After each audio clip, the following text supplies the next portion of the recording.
Hi, I'm Phil Kithill, inventor of the wave-driven pump you'll see in this Discovery Channel documentary and CEO of Atmocean, Inc., the company I founded to commercialize my technology. I want to take this opportunity to introduce the scientists who appear in this program. Brian von Hertzen, Dave Carl, and Ricardo Letelier are globally recognized leaders in their respective fields. Brian, a physicist and climate scientist, is founder and executive director of the Climate Foundation. Oceanographers Dave Carl at University of Hawaii and Ricardo Letelier at Oregon State are recognized worldwide for their expertise in ocean microbiology and biochemistry. Dr. Angel White, also at Oregon State, is expert in phytoplankton blooms. The Discovery team you will see, Trevor Langwell, Kevin O'Leary, and Basil Singer, are there to carry the Discovery Channel story, but they serve no role in our technology or business development. As to the science behind the experiment, Dave and Ricardo recently published a landmark peer-reviewed paper which proposed that precision upwelling of nutrients in many ocean regions could generate both the expected primary bloom of phytoplankton and a substantial secondary bloom. This second bloom is critical because, compared to the ocean surface, the deep ocean contains higher concentrations of nutrients such as nitrate, phosphate, and iron, and also more dissolved CO2. This second bloom should absorb most of the dissolved CO2 brought upward by the pumps, plus some additional dissolved CO2 that the upper ocean has absorbed from the atmosphere. As you can see from the world map of CO2 emitting power plants behind me, enhancing the ocean's ability to absorb more CO2 is critical, since we can't just shut down all these power plants without wrecking the global economy. We need more time to replace these CO2 emitting power plants with clean energy sources.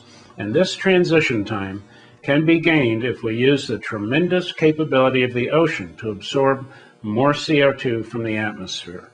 More details and a link to the Carl Letelier paper can be found on our website, www.atmocean.com. Later in this documentary, I will comment on the pump engineering and deployment. For now, enjoy the show. A radical new deep sea pump is launched in the North Pacific. The mission: turbocharge the microscopic world of ocean plants to help fight climate change. It's called geoengineering, using technology to modify the natural systems of the planet. But can it really work? The Special Discovery Channel team will search the deep Pacific for answers.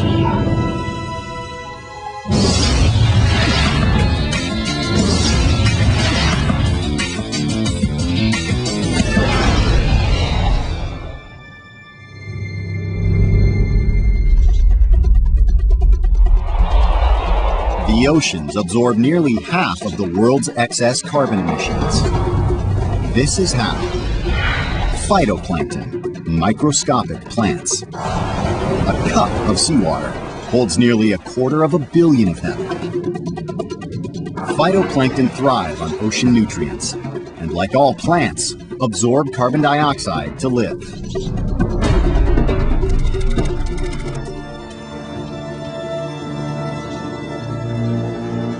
Geoengineer Brian von Hertzen believes the oceans could capture even more CO2 if there were more plankton in the water to do the job. These oceans are vast, they're huge, and they're so much bigger than the forests of the Earth that they really have the potential to make a big difference on the carbon dioxide problem.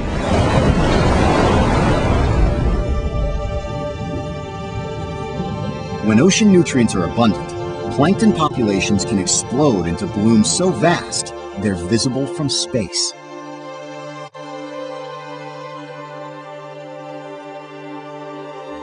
These plankton have been recycling carbon dioxide for 3 billion years. They are recycling that carbon dioxide, which gets sunk to the bottom of the ocean.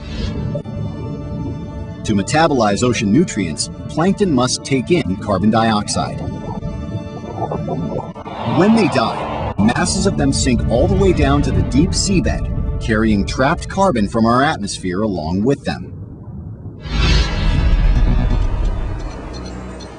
Brian von Hertzen is developing a geoengineering strategy to send even more of this carbon to the bottom. Take out the slack. Oh, good. That's probably good. To find the perfect test site, researchers launched this VPR. It's a state-of-the-art underwater plankton detector.